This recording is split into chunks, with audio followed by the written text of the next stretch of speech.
ഇരമ്യാ പ്രവാചകന്റെ പുസ്തകം 18-ാം അധ്യായം വളരെ മനോഹരമാകുന്നൊരു അധ്യായമാണ്.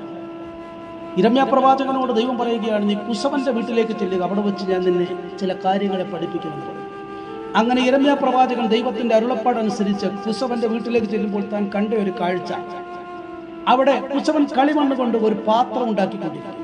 എന്നാൽ അവൻ അതിന് ഷേപ്പ് വരുത്തിക്കൊണ്ടിരിക്കുമ്പോൾ, അവനതിനെ അങ്ങനെ മെനഞ്ഞുകൊണ്ടിരിക്കുന്ന സമയത്ത് തന്നെ അതവൻ്റെ കരങ്ങളിൽ ഉടഞ്ഞുപോയി എന്നാണ് അവിടെ എഴുതിയിരിക്കുന്നത്.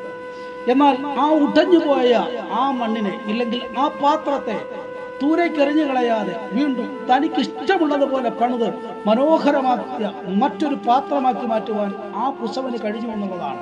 അതുകൊണ്ട് എനിക്ക് പറയുവാനുള്ളത്, മെനഞ്ഞുകൊണ്ടിരിക്കുന്ന സമയത്ത് നീ ഒന്ന് ഉടഞ്ഞു പോയെന്നോർത്ത് നീ ഭാരപ്പെടേണ്ട കാര്യമില്ല.